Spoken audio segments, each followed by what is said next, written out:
2026 de nuestro Colegio Michoacano de Anestesia. A todos los que estamos en línea y presenciales, antes de comenzar con la sesión, les queremos compartir que ya tenemos la actualización para la inscripción al Colegio 2026, incluida la Federación.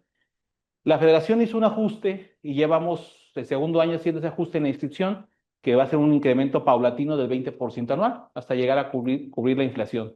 Como comentamos, no se había actualizado en muchos años la cuota. Entonces, con respecto al año pasado, ya tenemos los nuevos precios que nos mandó la Federación para el colegio. A partir de hoy pueden empezar a hacer su inscripción. Publicaremos esto en el chat del colegio para que lo tomen en cuenta, para que vean el número de cuenta, ese mismo cuenta de banco, que requiera factura con la contadora de Yuri. Y aquí estamos todos los costos para residentes, recién egresados. ¿Tenemos aquí residentes todavía? Perfecto, les queda barabara. Y ya vieron los beneficios por ser residentes de la federación. Ahorita Javier va a poner un poquito los beneficios de los muchos que la federación está optando por ustedes. Si se fijan, casi casi esto es para un apoyo de docencia, de educación, de mutualismo, que veamos cómo un gremio unido a través de los más de 60 colegios de toda la nación, ser un solo gremio, con unidad y con una vocación de enseñanza. El día de hoy tenemos un ponente estelar, que el doctor Jesse nos hace el gusto de presentar. Estamos apenas en tiempo y forma para entrar adelante y les dejo la palabra con el doctor Jesse. Gracias. ¿Qué tal? Buenas noches. Primeramente, qué gusto que tengamos aquí ahora sí un poquito más de audiencia de lo normal, los residentes y bueno, la gente que está por vía internet. Tenemos la verdad que el gusto de tener el día de hoy un poco de complejidad por el transporte, viene de fuera de la ciudad del estado, pero bueno, aquí con nosotros el doctor Pedro Zaragoza. El doctor Pedro Zaragoza, primero que nada, es un gran amigo ya de años, gran amigo, compañeros de trabajo. Y bueno, el doctor Pedro Zaragoza es médico anestesiólogo de la ciudad de Guadalajara. Además, tiene alta especialidad en anestesia en trauma, ¿sí? Transporte del paciente crítico, aéreo, a la fija generalmente. Y bueno, además de ser instructor a nivel internacional de programas de la AJA, de programas protohospitalarios, de trauma, de cardiovascular. Entonces, un experto realmente en el tema del transporte del paciente crítico, que a lo mejor nosotros pensamos, ¿para qué me sirve a mí como anestesiólogo saber eso? Pero realmente quien entrega casi siempre a los pacientes y recibe al paciente de una área crítica como el transporte crítico es el anestesiólogo. Sí, es quien entrega al paciente al paramédico, a veces en sala de quirófano, en UCI, quien lo entrega, quien lo recibe y quien debe de estar realmente familiarizado con esto porque nos importa mucho el saber cómo viajó el paciente 2, 3 horas de camino, si fue por vuelo, si fue por terrestre. Entonces, parte de esto es lo que trataremos de abordar y que mejor que un experto, el doctor Pedro. Amigo, gracias. Amigo, muchas gracias. Bien, buenas noches a todos. Agradezco la atenta invitación del Colegio de Anestesiólogos del Estado de Michoacán, de su presidente y de nuestro amigo el doctor Jesse Barradas. Es un gusto poder compartir con ustedes esta plática el día de hoy, que como lo dijo el doctor Jesse, podremos preguntarnos, bueno, como anestesiólogo, ¿de qué me serviría escuchar una plática de transporte aeromédico del paciente en estado crítico o perlas en el transporte del paciente en estado crítico? Sin embargo, yo les invito a hacer la reflexión de que nosotros como anestesiólogos nos enfrentamos a muchos ambientes fuera de quirófano. La anestesia actual está en una multitud de escenarios en los que el anestesiólogo es el eje principal o el líder de los equipos de reanimación. Entonces, el trasladar un paciente en estado crítico por vía aérea, tanto en ala fija como en ala rotatoria, puede ser más o menos el mismo escenario que nos enfrentamos cuando salimos de quirófano con un paciente grave a la terapia intensiva y estamos en el piso 2 del hospital y la terapia intensiva está en el piso 6 o 7 y tenemos que llevar el paciente de un lado a otro. Así igual en las salas de ambulatoria o estamos expuestos a recibir un paciente en la unidad de cuidados intensivos o en el quirófano que viene transportado por vía aérea en ala fija, en ala rotatoria, y es importante que nosotros conozcamos el ambiente y los riesgos a los que este paciente puede verse expuesto, ¿no? Entonces, bueno, vamos a comenzar. Eh, Ahí está. Como ya me hizo favor de presentar el doctor Jesse, yo soy médico anestesiólogo, tengo una alta especialidad en anestesia en trauma grave, la oportunidad de ser instructor de algunas asociaciones internacionales dentro de los cursos de soporte vital cardíaco avanzado y algunos programas de trauma, así como de ser el director médico de un centro de entrenamiento que se llama EMTP, Emergency Medicine Training Programs. Muy bien. Entonces tenemos que la decisión de mover un paciente o la movilización de un paciente en estado crítico implica riesgos para el paciente, implica la aparición de posibles complicaciones durante el desarrollo del traslado y la decisión del mejor momento para llevar a cabo este traslado tiene que ser consensada con su equipo médico que está tratando el paciente y con el equipo médico del hospital receptor. No debemos olvidar que el paciente pues se va a exponer a un ambiente o a un escenario que podríamos llamarlo hostil para el paciente y debemos sopesar el riesgo-beneficio de el traslado del paciente. Entonces, de entrada, esto tiene que ser consensado y tiene que ser en el momento en que el equipo médico toma la decisión de que las condiciones son las adecuadas. Me permití compartir y transcribir para no traducir, tal como viene en la referencia, en el medio de la ambulancia aérea hay toda una industria que se ha desarrollado a través de los años. Nosotros tenemos la experiencia de realizar este tipo de actividad desde hace 25 años. Empezamos desde que esto inició fuera de Estados Unidos, aquí en México, particularmente en Guadalajara, y se apega la decisión del traslado a ciertos criterios internacionales. Cuando nosotros empezamos a desarrollar este tipo de programas de evacuación aeromédica, la infraestructura hospitalaria era diferente. La medicina turística ha evolucionado muchísimo y esta industria ha evolucionado mucho. Hace 25 años nosotros sacábamos pacientes en estado crítico de los principales puntos turísticos del país, como es Cancún, Los Cabos, Puerto Vallarta, la Ribera Maya, Mazatlán, los principales puntos turísticos en donde en ese tiempo no había una infraestructura que pudiera resolverle al paciente el tratamiento de una enfermedad compleja como lo tenemos hoy. Hoy en los principales sitios turísticos del país están desarrollada la infraestructura que pueden hacer cirugías a corazón abierto, pueden ser procedimientos de intervencionismo cardíaco, procedimientos neurológicos por endovascular, etc. Sin embargo, siguen existiendo todavía algunas políticas de las compañías aseguradoras en donde piden que se resuelvan los problemas que ponen en peligro la vida del paciente y sea evacuado a su país de origen, como es el caso de Canadá, como es el caso de algunas partes de Estados Unidos. Entonces, los criterios son y siguen siendo que el paciente haya tenido un arresto respiratorio en 12 horas previas al traslado, que el paciente haya tenido una falla respiratoria aguda que no respondió a la terapia inicial establecida por su equipo tratante, que el paciente tenga múltiples infusiones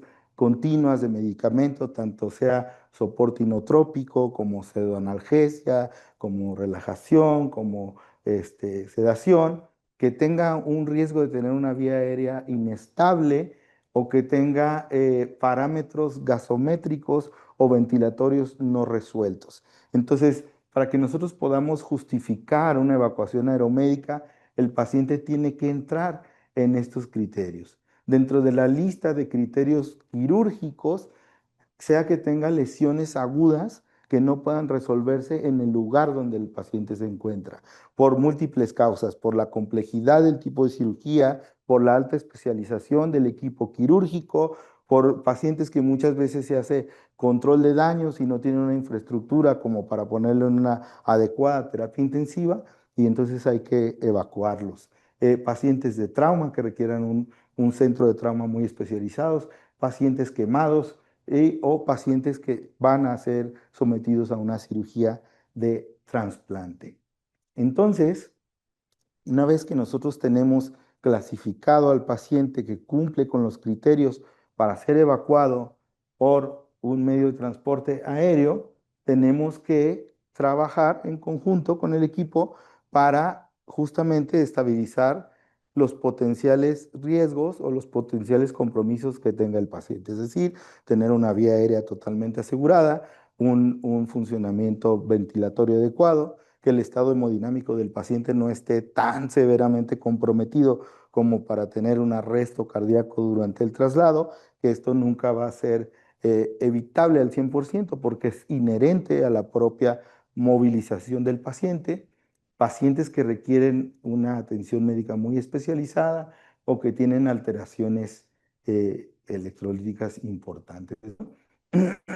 Entonces, ¿qué pacientes, por ejemplo, dentro de los aparatos y sistemas, qué pacientes son indicados o cumplen los criterios para ser trasladado por vía aérea según la Asociación Americana de Médicos de Vuelo o la American Physician Association? Los pacientes con alteraciones cardíacas que no tienen en su lugar donde están una manera de resolver, por ejemplo, una angiografía coronaria percutánea, un cateterismo cardíaco, no se cuenta con el equipo, no hay sala de hemodinamia. Actualmente tenemos el beneficio de la terapia trombolítica que nos alarga un poquito la ventana de poderle ofrecer al paciente este tipo de terapia. Pacientes con alguna alteración neurológica o alguna afección neurológica como un evento vascular cerebral de tipo hemorrágico, en donde no se cuente con la infraestructura o los equipos para hacerle una adecuada atención,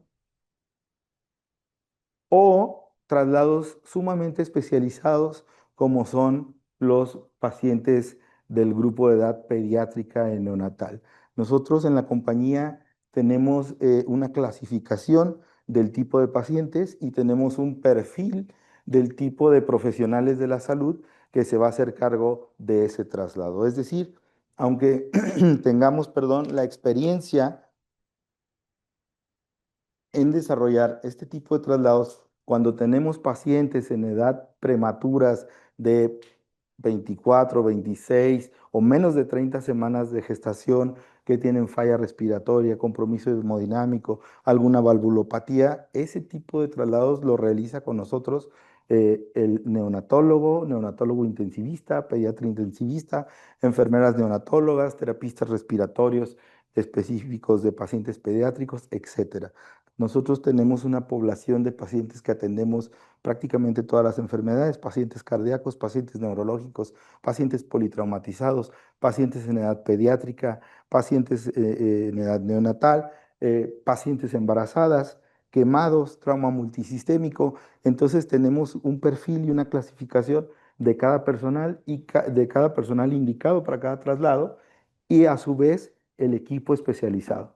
Nosotros estamos acostumbrados a trabajar en un ambiente relativamente controlado, que puede ser la sala de emergencias, el cubículo de choque o la unidad de cuidados intensivos, en donde tenemos los equipos para atender este tipo de pacientes. Pero cuando nosotros hablamos de trasladar un paciente en estado crítico, nos apegamos, quien lo hace de una manera adecuada y profesional, nos apegamos a alineamientos internacionales y usamos equipo certificado para el traslado de cada necesidad del paciente.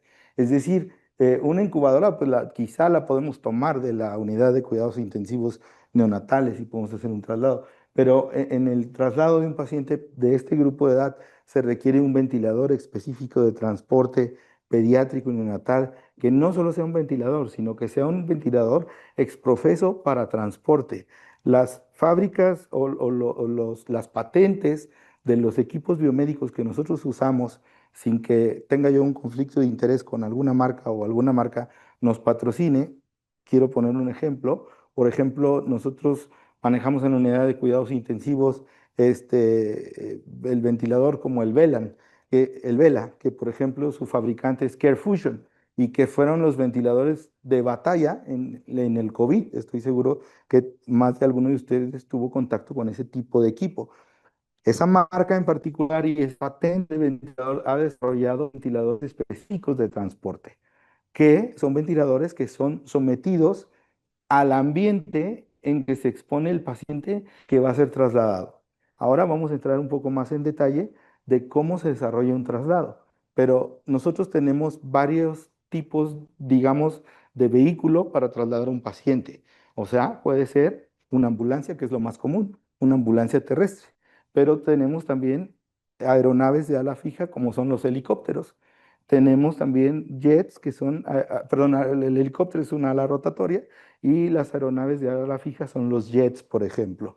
Y tenemos también, hemos trasladado pacientes en el mar, entonces hay lanchas. Entonces, cuando usted traslada a un paciente en cualquiera de esos ambientes, el paciente se va a someter pues a un agente externo que lo está agrediendo.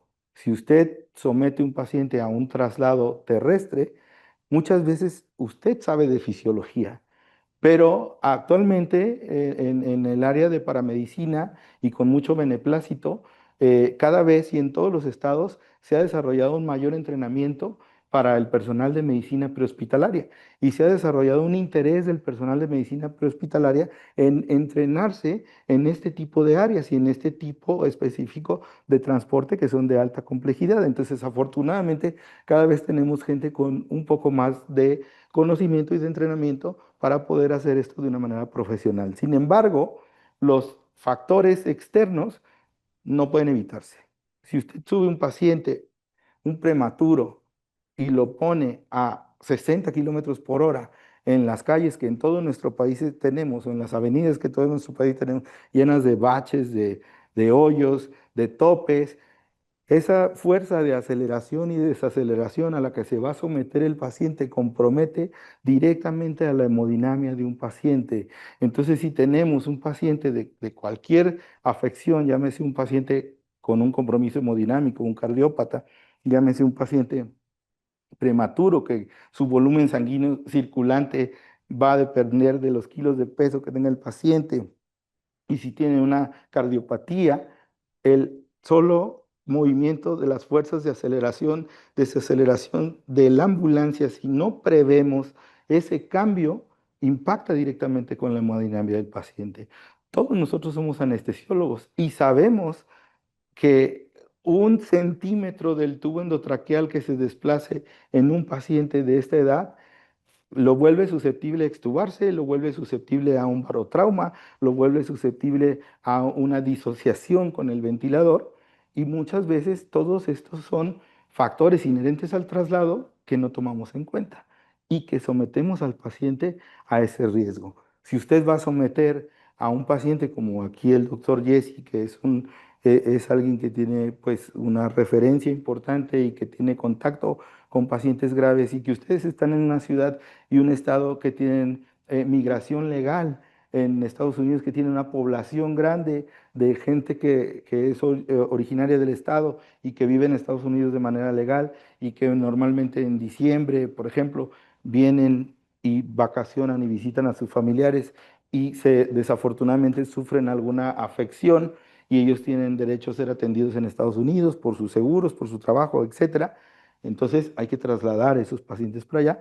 El doctor Jesse es parte de nuestro equipo de traslados y tenemos varios años trabajando en conjunto, tanto en la academia como en este tipo de traslados. Y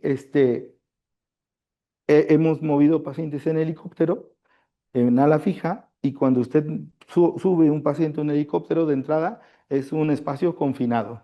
Nosotros en la terapia intensiva, en el quirófano, en la sala de choque, podemos esparcirnos, podemos hacer nuestras intervenciones de una manera cómoda. Hay luz, hay aire acondicionado, hay muchas manos, residentes, enfermeras, todo un equipo de profesionales de la salud. Cuando usted evacúa a un paciente en un helicóptero, primero es un espacio confinado. Y si está así de atléticos como el doctor y yo, pues ya tiene problemas ahí como con la movilización, ¿no? Y de entrada va usted con su enfermera, su terapista respiratorio o su paramédico, solamente. Y ya, cierra el helicóptero y ese paciente lo va a someter primero a vibración, después lo va a someter a la aceleración del ascenso, luego lo va a someter a la altitud. Después lo va a someter a una cabina que tal vez no conocíamos como médicos, que un helicóptero no tiene una cabina presurizada y los cambios barométricos derivados de la altitud pueden afectar proporcionalmente y directamente a la hemodinámica y a la ventilación del paciente. El helicóptero va a empezar a vibrar y va a empezar a ascender, y si usted quiere ponerle un estetoscopio para ver si el tubo no se ha desplazado, no le va a dar un resultado. Es más, no lo va ni a escuchar. ¿Sí me explicó? Entonces, ¿qué tiene que hacer? Tiene que asegurar su tubo antes de subir, tiene que prever que va a subir al helicóptero, que va a tener un espacio confinado, que si al momento de subirlo a la camilla se sale el catéter yugular externo o el central de un bebé prematuro, híjole, estaríamos en problemas. Más si tiene minas, más si tiene analgesia, más si tiene sedación, o no digamos una prostaglandina.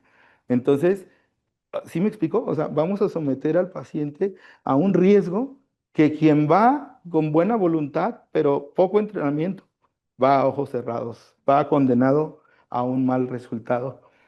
Después de eso, cuando logre despegar, entonces va a someter al paciente a cambios de temperatura por la altitud. Por cada 1000 pies que ascienda, la temperatura va a bajar en promedio 2 grados. Entonces usted tiene que prever que la hipotermia no se asocia a la acidosis y no sea una causa de paro en su paciente, sobre todo si es pediátrico.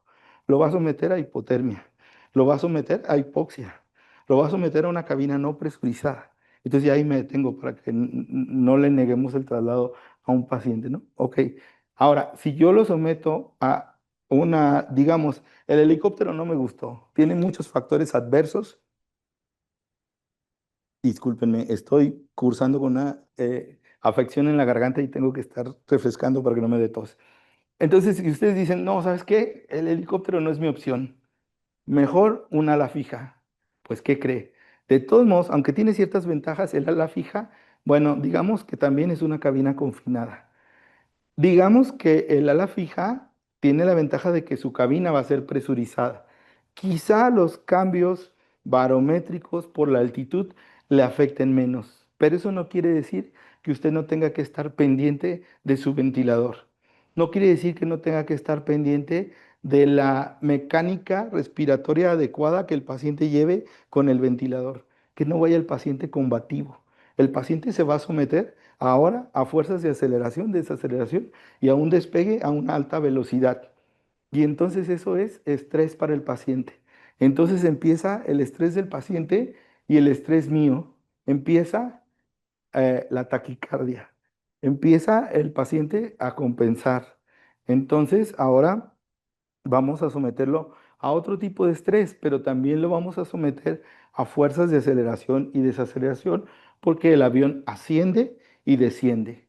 Y entonces, si normalmente el avión asciende, digamos, con la punta hacia arriba, ¿no? Y entonces, y a una velocidad determinada para que pueda sustentarse. Y entonces ni el avión ni el piloto tienen conocimiento de decir, ¿qué pasaría si un infartado con compromiso hemodinámico, con robo coronario, con isquemia, con hipoperfusión, lo someto a una velocidad de despegue, mandaré el gasto cardíaco a los pies, tendré un robo coronario, podré llevarlo a la isquemia, a las arritmias? Eso no lo sabe el piloto, o no tendría por qué saberlo, pero nosotros sí, porque vamos cuidando al paciente. Entonces, independientemente del medio de transporte, sea la ambulancia terrestre, sea la ala rotatoria, que es el helicóptero, o sea la ala fija, nosotros vamos a exponer a nuestro paciente a factores externos que impactan en su fisiología. Y nosotros los anestesiólogos somos expertos en fisiología, pero más que ser expertos en fisiología, hemos desarrollado el alto índice de sospecha de prever las complicaciones. Esa es la clave, que nosotros anticipemos qué complicación puede presentar mi paciente durante el traslado. No necesariamente tiene que ser un traslado así internacional y sofisticado, no, lo voy a trasladar del quirófano a la terapia, o lo voy a trasladar de un hospital que lo operé ahí y que no tiene una terapia y lo tengo que trasladar a otro hospital. ¿Cuáles son las complicaciones que puede presentar este paciente durante el traslado? Si yo voy 2 o 3 pasos adelante del paciente, tal vez lo alcance. Si el paciente va 2 o 3 pasos adelante que yo, difícilmente lo vamos a alcanzar. ¿Qué otro tipo de traslado hacemos? Bueno, no todo es tan severo ni tan grave. Hay pacientes que por su condición lo permite que hagamos una evacuación aeromédica, pero como una escolta médica, un medical escort. Entonces también trasladamos pacientes eh, a cualquier parte del mundo por líneas comerciales. Sin embargo, tiene que también cumplir con ciertos criterios. No vamos a someter al paciente a un riesgo cuando lleva una infusión de un medicamento, cuando tiene riesgo de una vía aérea inestable, cuando tiene riesgo de ser hiperreactor bronquial, cuando tiene riesgo de que es un cardiópata que se infartó y tiene menos de 6 meses de haberse infartado. O sea, tiene que encasillarse en los criterios internacionales de traslado porque el médico que va a cargo de ese paciente es el responsable de la atención y de lo que al paciente le pasa. Entonces, en ese tipo de traslados también contamos con un equipo especial como desfibrilador automático externo, monitoreo no invasivo, medicamentos para poder nebulizarlo, concentradores portátiles de oxígeno independientes a la batería del avión o a la corriente eléctrica del avión para poder nosotros trasladarlo, etcétera. Entonces, todos esos riesgos también tenemos que sopesarlo. Ahora bien, ¿qué pacientes debo tener trasladado un traslado de mayor nivel de atención? Pues el que exceda las capacidades del hospital que deriva el paciente. ¿Cuándo tiene que ocurrir el traslado? Cuando se hayan logrado la estabilización de todos los sistemas y aparatos que ya mencionamos y que creemos que el paciente ya disminuimos su riesgo de complicaciones durante el traslado. ¿Qué tenemos que hacer para poderlo trasladar? Bueno, antes, cuando no existían los centros reguladores o cuando no existían los centros de alta complejidad, pues mucha gente tomaba el paciente y decía un, dos, tres por mí, todos mis amigos, ya llegué, ¿no? Y entonces llegábamos a un hospital, tal vez que no esperaba un paciente así de crítico, que no tenía la disponibilidad de una terapia intensiva, que estaba corto de personal y no estaba esperando un paciente, etcétera. Entonces, actualmente se hace como una regulación, una referencia, se toma la decisión cuándo es el mejor momento, se comunica al hospital que va a ir el paciente, hay acuerdos locales, se determina si necesitamos un centro de trauma, si necesitamos un centro cardiovascular de alta complejidad, si necesitamos un centro para quemaduras, si necesitamos un hospital pediátrico exprofeso para prematuros, etcétera. Entonces tenemos que seleccionar cuál es el mejor lugar.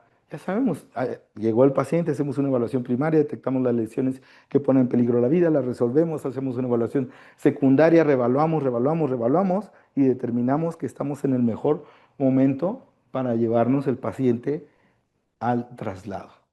¿Qué vamos a hacer? Bueno, pues vamos a hacer uso de todo el arsenal, tanto farmacológico, biomédico, que tenemos para poner todo nuestro monitoreo posible para el paciente durante el traslado. Ahora bien, ya hablamos un poquito de esto. ¿Qué problemas nos vamos a encontrar respecto a la fisiología del vuelo? Como les mencioné, vamos a encontrarnos con problemas de movimiento, fuerzas de aceleración, desaceleración, cambios de la atmósfera, cambios en la altitud, el diseño y la configuración del vuelo o de la aeronave, eh, las condiciones del paciente o la combinación de uno o más de estos factores que son los que tenemos que anticipar. ¿A qué nos vamos a enfrentar o a qué vamos a someter al paciente? Es una charla con un periodo de tiempo determinado y muy corto como para profundizar en cada uno de los puntos, pero sí quisiera mencionar que vamos a someter a los pacientes, tanto en una cabina presurizada o no presurizada, a las leyes de los gases que nosotros conocemos y dominamos perfectamente. ¿Qué lo vamos a someter con la altitud al paciente? Pues lo vamos a someter a diversos grados de hipoxia. ¿A qué más lo vamos a someter? Nos vamos a enfrentar dentro de las leyes de los gases a la expansión de los gases. Entonces, un neumoencéfalo no es indicativo para volar un paciente, y menos en una cabina no presurizada. Un barotrauma, un neumotórax, pues evidentemente no vamos a volar un neumotórax a tensión, pero un paciente con un neumotórax simple en una cabina no presurizada podría convertirse en un neumotórax a tensión y yo creo que ninguno quisiéramos tener que resolver una emergencia en pleno despegue o en pleno vuelo. Entonces, un paciente que tiene un trauma torácico, un trauma cerrado de tórax, y que está cursando con un neumotórax, pues entonces le vamos a poner un tubo pleural antes de someterlo al movimiento y a la altitud. ¿A qué más lo vamos a someter? A la deshidratación. Nosotros mismos, incluso como tripulación, nos vamos a someter porque no estamos exentos de la fisiología aeroespacial. Entonces, la tripulación es importante que mantenga una buena condición física, que mantenga un buen descanso, que mantenga una buena hidratación para poder realizar un traslado de manera segura. ¿A qué más vamos a someter al paciente? Como ya lo dijimos, a descensos en la temperatura, a fuerzas de aceleración y desaceleración, al movimiento. Lo vamos a someter en movilización prolongada. Entonces debemos de saber cuántas horas va a durar mi traslado para los puntos de superficie de contacto del paciente, pues generar algún tipo de movilización. Nosotros usamos unos dispositivos que son colchones de vacío, en donde el paciente prácticamente va como levitando sin hacer un punto de contacto firme durante muchas horas. Lo vamos a someter al ruido, a la vibración, a la descompresión. Perdón que insista, pero nos enfrentamos mucho a este tipo de traslados. Un paciente prematuro, un paciente pediátrico, el solo ruido lo estresa, la sola vibración, el solo movimiento puede hacer que el cerebro sangre. Entonces, un paciente que se supone que va a recibir un beneficio en el traslado, si no prevemos todas estas condiciones, podría ser deleterio para el paciente. Específicamente, ¿cuáles son los efectos del vuelo en los aparatos y sistemas? Como ya lo mencionamos, en el aparato cardiovascular o en el sistema cardiovascular, podemos meter el paciente por la fuerza de aceleración, desaceleración, a movilización del gasto cardíaco, podemos abatir resistencias periféricas, entonces nosotros podemos tener un paciente aparentemente estable en tierra, pero cuando lo empecemos a mover, tal vez podemos abatir resistencias periféricas y el paciente condicionar pues un estado de choque o puede estar asociado un compromiso hemodinámico con una ventilación mecánica y esto pudiera acentuar el compromiso del estado de choque. Obviamente el paciente va a tratar de tener sus mecanismos compensatorios para esta agresión que está sufriendo durante el traslado, por así decirlo, y entonces va a incrementar la irritabilidad miocárdica, la hipoxia lo puede llevar a la bradicardia, la taquicardia lo puede llevar a arritmias, y de tener un paciente estable se nos empieza a complicar el panorama. Eh, Tenemos nosotros que prever la adecuada oxigenación del paciente, conservar dentro de todo el tono vascular o la adecuada hemodinamia para que estos efectos fisiológicos no le afecten. Tenemos que considerar que todo paciente con abdomen agudo o todo paciente con estómago lleno o todo paciente que vamos a someter a una aeronave más si no está presurizada, podría expander el contenido del estómago y podría hacer que el paciente esté nauseoso, que el paciente vomite. Entonces yo creo que el peor escenario sería que trasladáramos una paciente con riesgo de preeclampsia, una paciente con algún desprendimiento placentario y que aparte tenga un riesgo de broncoaspiración porque vomite y entonces tenemos factores predictivos de muerte por la sola broncoaspiración, ¿no?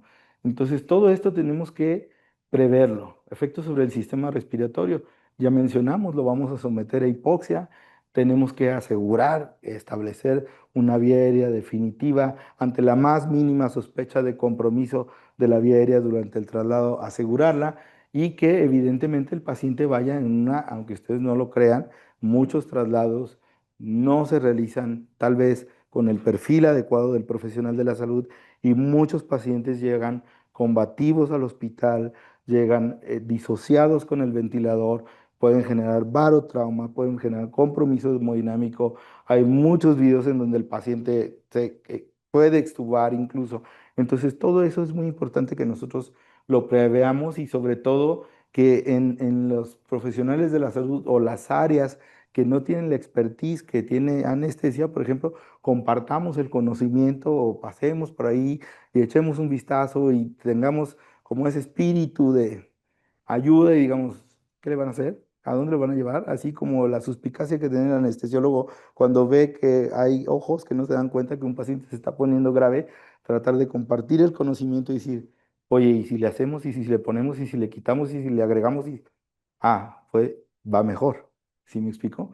Entonces, ya lo mencionamos que puede pasar, pues igual, la expansión de los gases, el neumotórax, el hemoneumotórax, son condiciones que tenemos que tener en consideración. Ahora bien, un paciente en estado crítico en un porcentaje mayor está asociado a compromiso de la vía aérea o compromiso ventilatorio.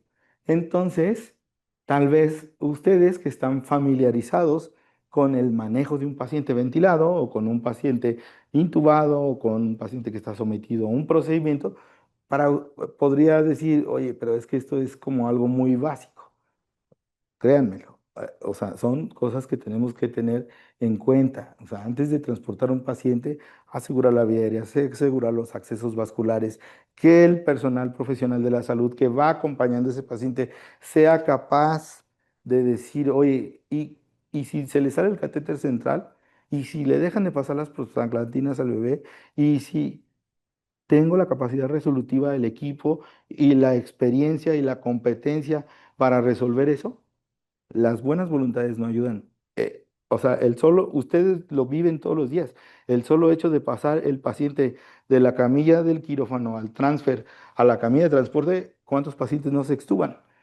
Imagínese qué pasa cuando lo suben y lo bajan del helicóptero, cuando lo suben y lo bajan del avión o cuando lo ponemos en una ambulancia con personal no experto. Entonces, asegurar la vía aérea, el paciente con ventilador de transporte debe estar entrenado. El ventilador de transporte no es el ambú, eso es un ventilador exprofeso para el transporte. Y el personal que vaya tiene que saber de ventilación mecánica y saber parámetros y poder ajustar o hacer cambios.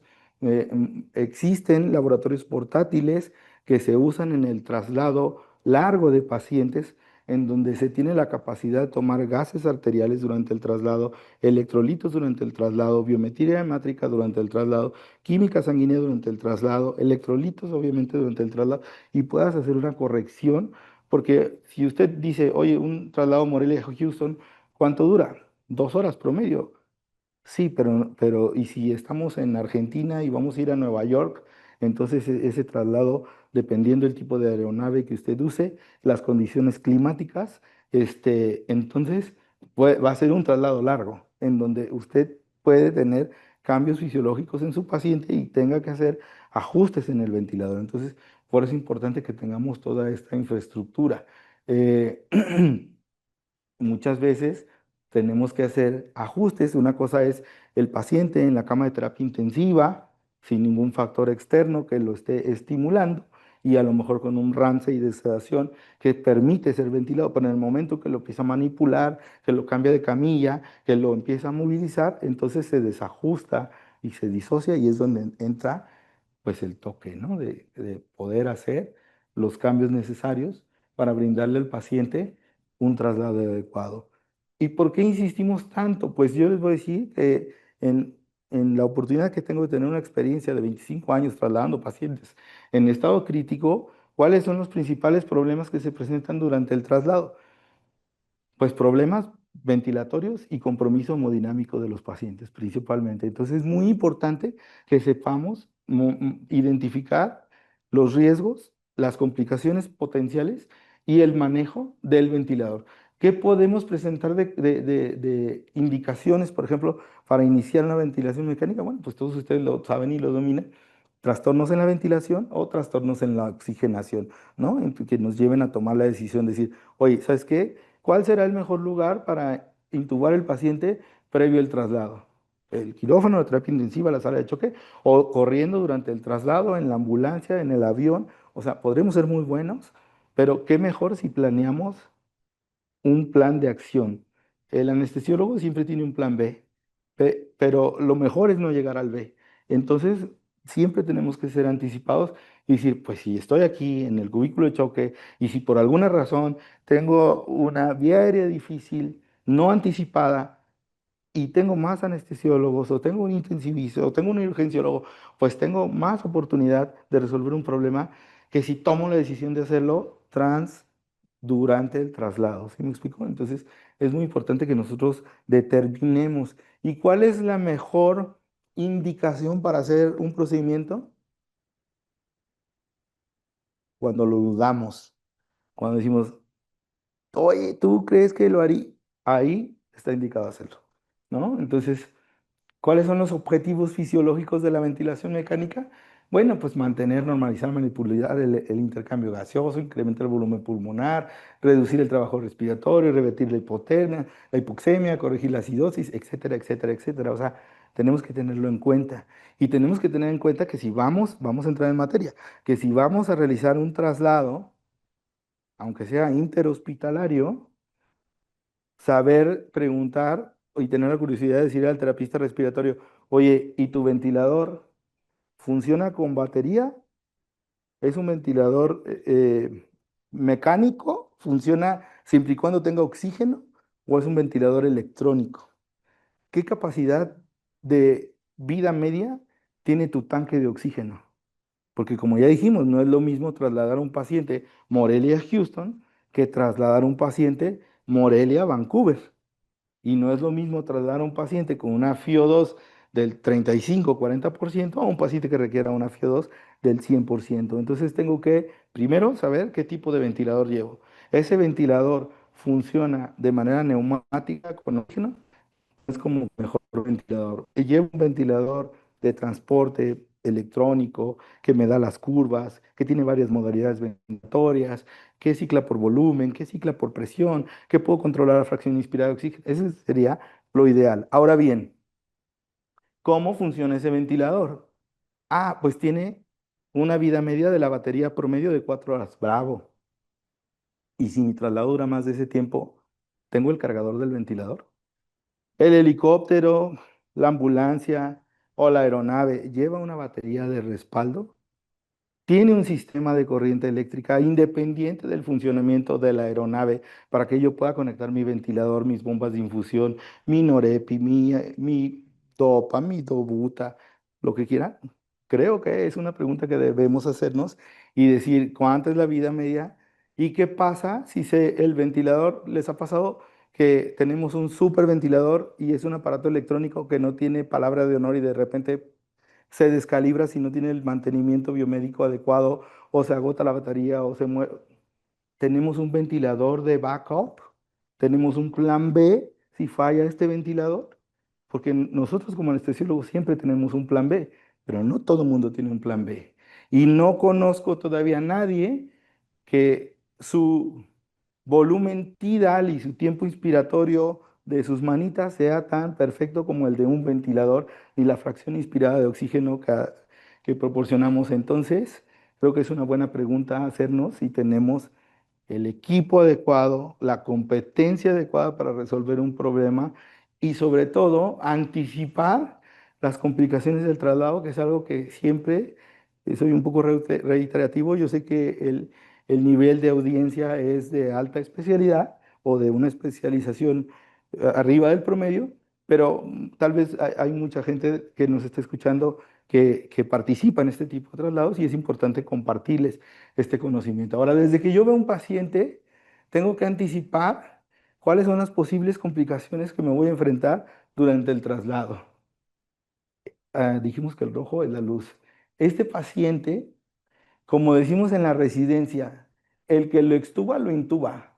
O sea, de antemano se ve que fue una vía aérea compleja de poder establecerla. Este paciente es un paciente que tuvimos que primero tuvo un EBC hemorrágico, súbito, con solamente el antecedente, que probablemente tuvo una crisis hipertensiva y tuvo una cefalea como la que nunca ha tenido en su vida, un dolor, y tuvo una pérdida súbita de la conciencia. Desafortunadamente, el paciente estaba, en el momento que tiene la pérdida súbita de la conciencia, estaba caminando.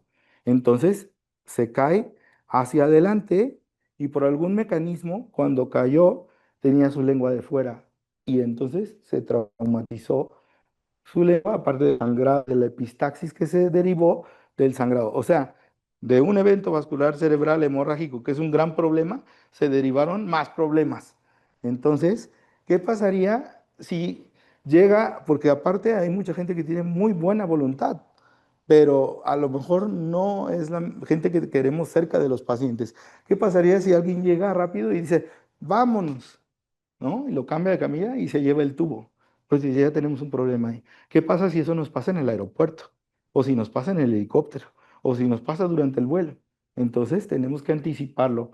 ¿Tendremos capacidad para poder manejar la ventilación de un paciente obeso extremo?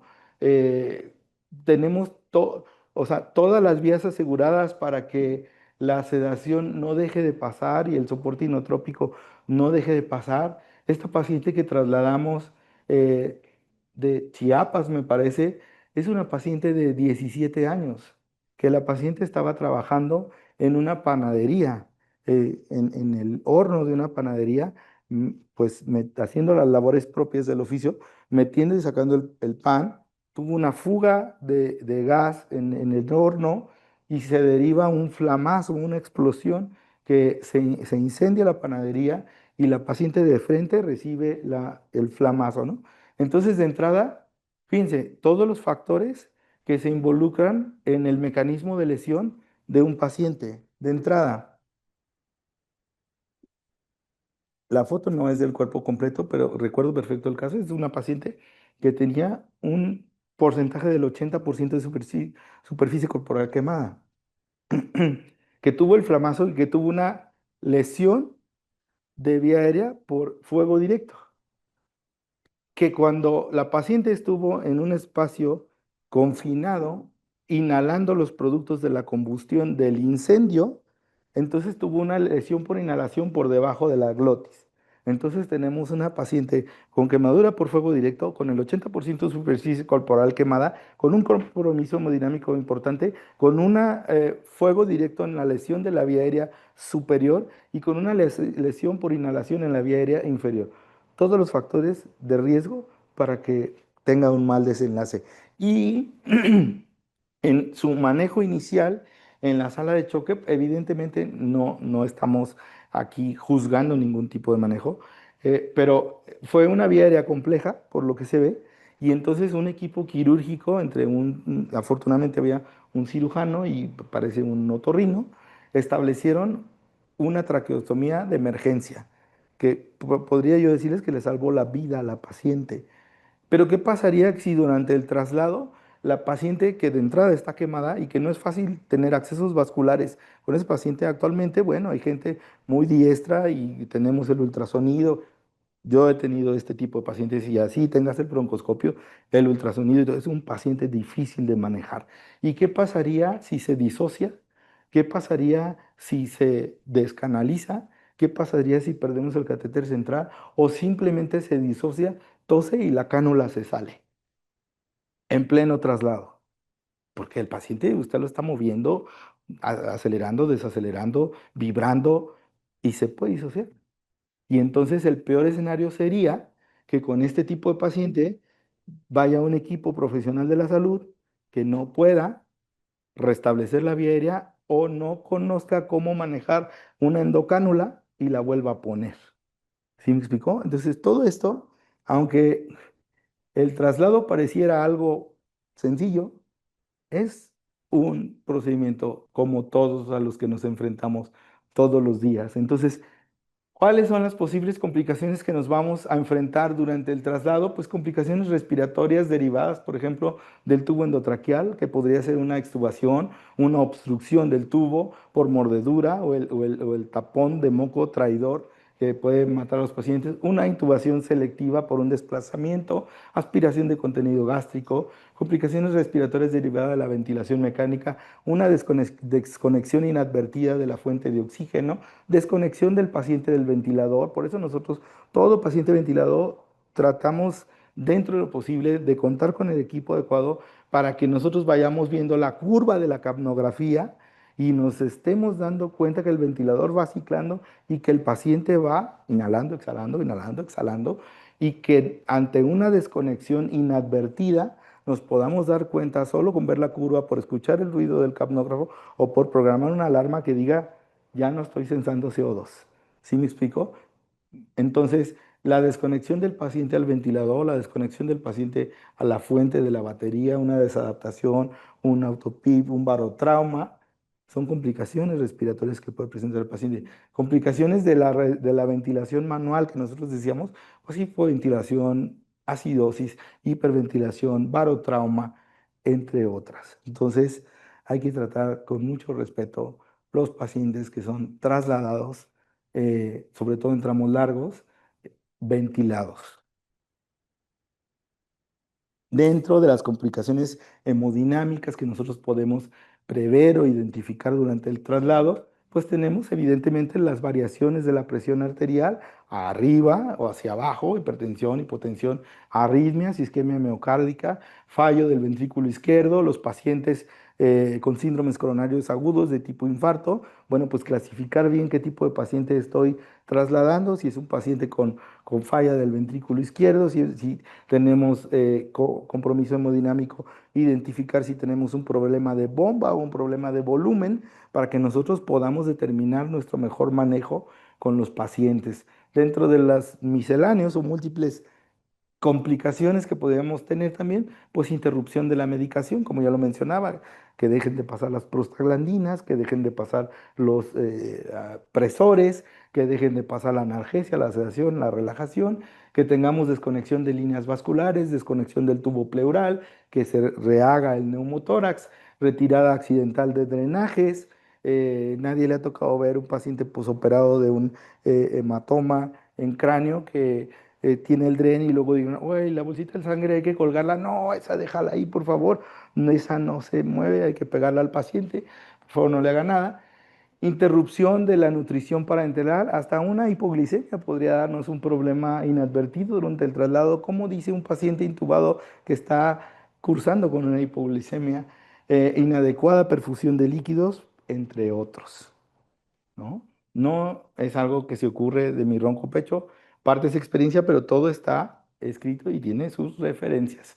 Entonces, ¿a qué paciente no debo trasladar o cuál es una contraindicación de trasladar a un paciente? Bueno, pues al paciente que yo no tenga una inhabilidad o no sea posible asegurar una adecuada oxigenación y ventilación del paciente durante el traslado, que no tenga yo un ventilador adecuado, este, la inhabilidad para mantener un estado hemodinámico no comprometido en el paciente o que tenga la capacidad resolutiva para hacer los ajustes necesarios para restablecer la hemodinamia del paciente, la inhabilidad para monitorear las funciones cardiopulmonares de mi paciente o la imposibilidad de mantener un adecuado control de la vía aérea durante el traslado son contraindicaciones para el transporte de un paciente crítico. Mejor déjelo donde está y no nos metamos en más problemas. Como pueden ustedes ver, eh, les agradezco nuevamente la invitación a poder participar con ustedes en esta sesión. Para mí es un gusto, un placer, una distinción el que me inviten a esta charla. Quedo a sus órdenes. Ahorita doy los medios de contacto de la compañía para cualquier cosa que podamos servirles.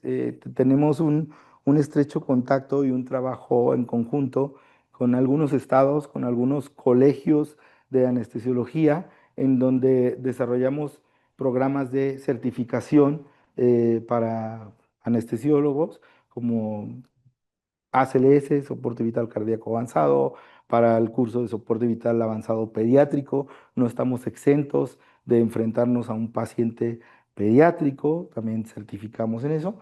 Entonces, pues Jesse, doctor, un gusto compartir con ustedes esta charla y pues quedo a sus órdenes.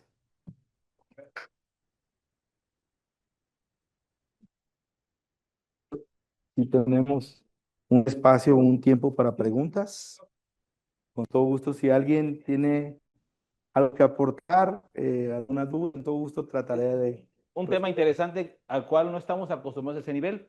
Y hay un punto que tomó muy en cuenta mencionando la ley de los gases. Aquí tenemos residentes que son expertos en la ley de los gases, fisiología, física aplicada a la anestesia. Se las puede preguntar con todo gusto, se las van a decir al hilo. De fortuna. Gay-Lussac, Boyle, a la orden, ¿no? Porque una vez le preguntó un residente en Charo, en el IMSS, doctor, ¿y esto para mí para qué me sirve? Y bueno, bendita ignorancia, ¿no? Que no sabía el chavo para qué. Y viendo este punto, ¿de qué nos van a servir este tipo de conocimientos, ¿no? Ahí veremos ese punto clave. Algo que no a este nivel de traslados internacionales, pero ¿quién se ha enfrentado a un traslado en el hospital? De urgencias a quirófano, de quirófano a terapia.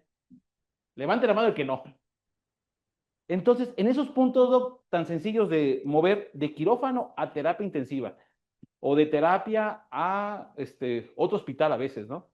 Me ha tocado ver traslados del hospital de Charo, que es lo más común del IMSS, a Guadalajara, a México, en ambulancias, pacientes intubados, pacientes graves, con aminas, y por desgracia va un médico general, ni siquiera un urgenciólogo, ni siquiera nosotros.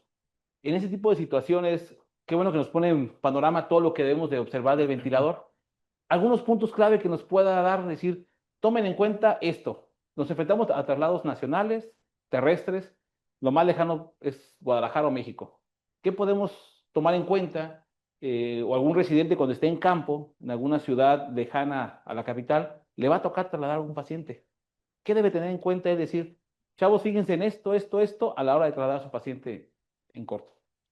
Básicamente, pues anticipar las complicaciones que pueden presentarse, como lo acaba de poner el caso hipotético el doctor, de la necesidad de un traslado, digamos, 2 a 3 horas de distancia. Primero, pues que la ambulancia tenga capacidad de oxígeno, ¿verdad? Porque es muy diferente tener un tanque portátil a tener un tanque de base. Y el tanque portátil, dependiendo de su tamaño, debemos de conocer la autonomía de cada uno de los tanques. Yo le puedo decir que un tanque portátil, dependiendo del tipo, puede durarle 45 minutos de vida útil a un flujo de 15 litros por minuto. Entonces, si su paciente es un paciente que lleva una mascarilla con reservorio a 15 litros, pues temo decirle que el tanque le va a durar, si le va bien y está a su máxima capacidad, que son 2000 libras, que está lleno, no que es un tanque que está a 1000 o a 500, le va a durar 45 minutos. Y los otros 45 minutos, pues vamos a ir bola chica, bola grande, rezando, pidiendo que...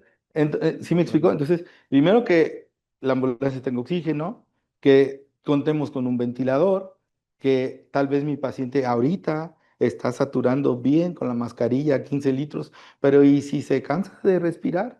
¿Y si hace síndrome de dificultad respiratoria del adulto? ¿Y si lo tengo que intubar? ¿Tengo un ventilador o le voy a dar ventilación manual durante el traslado? Boca a boca. Ese ventilador tiene, ese ventilador tiene una autonomía de batería para poderlo, ¿sí me explico? Entonces, tenemos que tener, aparte del alto índice de sospecha, un alto índice de curiosidad, porque yo sé lo que es enfrentarse también a trabajar en ámbitos hostiles, en donde no tenemos todos los recursos. No siempre hemos tenido esta infraestructura y hemos tenido un entrenamiento en hospitales en donde hay carencias, ¿no? Entonces, tenemos también que tener un alto índice de curiosidad, decir, oye, ¿y tiene oxígeno? ¿Y tiene corriente eléctrica? ¿Y tiene ventilador? ¿Y la batería de la bomba no se me va a apagar cuando se desconecta? ¿Y a dónde la voy a conectar? ¿Sí me explicó? Porque pareciera un ambiente fácil, pero hay otra cosa que tenemos que recordar. En mi formación siempre tuve maestros que me decían, antes que tomes una decisión, piensa enfrente de ti a un perito, a un ministerio público, preguntándote cómo lo pensó, por qué tomó la decisión, en qué se basó para hacerlo, cómo lo sustenta. Y entonces no podemos decir, es que el chofer no tenía, yo en mi equipo de trabajo tengo una regla inamovible. Y algunas veces es como, suena como un poco agresiva, ¿no? Pero es la filosofía que funciona. Mi equipo de trabajo tiene una filosofía que es la regla número 1, que es no confíes en nadie.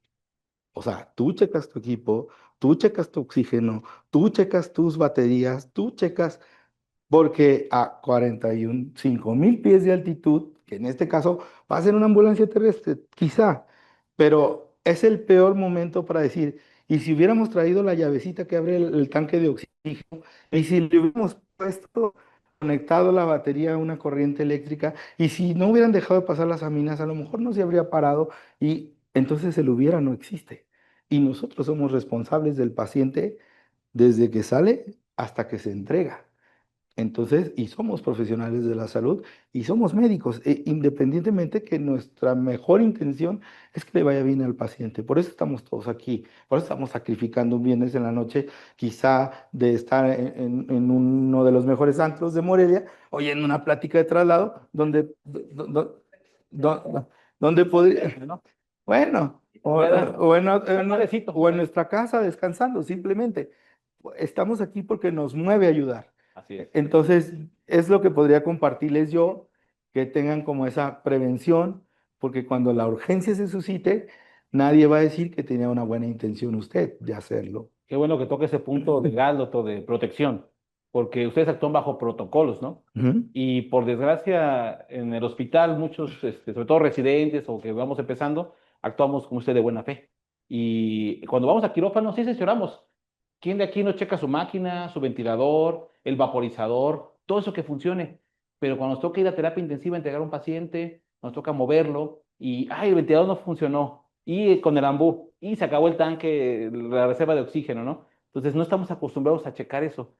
Desgraciadamente, hasta que nos pasa, aprendemos y aplicamos esa prevención. No, no, y los intensivistas estarían deseosos de que alimentarse del error de una Hay anestesia. varios conectados por ahí que están checando. Entonces, Sí, aquí está el doctor Jesse. sí, sí, Imaginen sí, lo no, que no, no dejes mentir, ¿no? que El les doctor. reciba un paciente en la terapia y usted diga, oye, pues es que eh, tiene ritmo, sí, pero no tiene pulso. Ah, caray. Entonces, bueno, ¿Alguna pues, pregunta, jóvenes? En el chat, Javi, ¿alguna pregunta? ¿Alguien más? ¿Aquí alguna pregunta con confianza? ¿No? Sí, sí, Javi, adelante, Jessy, pasa el micrófono. Bueno, primeramente, amigo, muchísimas gracias. Yo creo que muchos puntos importantes por tocar que ya hablaste y parte de lo que comentas y que a veces nosotros como anestesiólogos cometemos ese el error de decir es que eso no me toca a mí o eso de por qué, cosas así. Pero puntos tan claves como los que tocas, ¿no? Del ventilador, las bombas de infusión que luego no verificamos que esté conectada y se nos descarga y decimos, está aquí en la terapia y de aquí a la terapia tarda en lo que llegue el camillero, ya pasaron 15 minutos y hace 15 minutos se acabó la Norepi. Y llega, sabe en paro y el típico, yo lo traía bien, ¿no?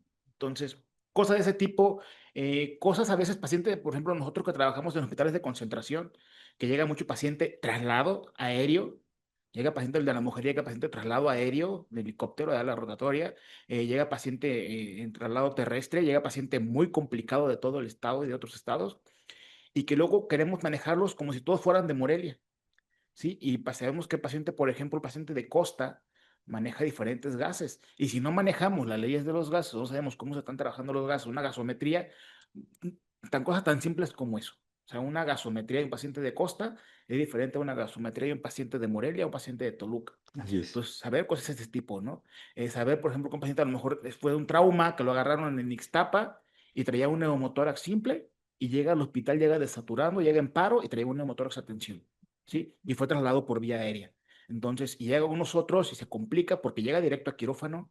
Entonces, yo creo que todo eso es importante. A veces se menosprecia mucho el traslado, pero yo creo que la gente que se sube a una ambulancia, como, bueno, yo también tengo años en esta parte de traslados, sabemos lo complejo que es ir en una ambulancia, ya sea terrestre y muchísimo más en traslados aéreos. Entonces, yo creo que si podemos sacar algo de provecho de esta plática, sería excelente. Y yo creo que más que nada eso, verificar cosas y puntos claves del paciente. A lo mejor no hacerme yo como que estoy trasladando pacientes, sino pensar lo que el paramédico, lo que el médico de vuelo, lo que el médico de traslado pasó o pudo haber pasado y preguntarle cómo se comportó, cómo lo recibiste, cómo llegó, cómo fue la ventilación, le cambiaste parámetros al ventilador de vuelo, de despegue, de aterrizaje, hubo algún cambio, el tubo, modificaste el tubo, le pusiste agua, le pusiste aire, o sea, todo eso es muy importante al momento de tener contacto con un paciente que se traslada, ya sea que yo lo traslade, que yo lo vaya a trasladar o que yo lo reciba. Entonces yo espero que saquemos algunas perlas importantes de la práctica, amigo, y muchísimas gracias, felicidades. No, hombre, al contrario, sí, algunos puntos de reflexión, sobre todo que pues, estamos expuestos como anestesiólogos a que muchos de los pacientes que vienen del ámbito prehospitalario tienen lesiones que normalmente se resuelven en quirófano. Entonces, poder hacer una adecuada anamnesis, un adecuado interrogatorio y explorar un poquito cómo fue el manejo y el traslado, pues seguro que nos aporta información para nuestro manejo, ¿no? Perfecto, doctor, muchísimas gracias. El colegio le agradece su tiempo, su plática. Un aplauso, por favor. Le entregamos un pequeño detalle, Muy amable. un reconocimiento por el tiempo. Gracias, Jorge. Una raya más para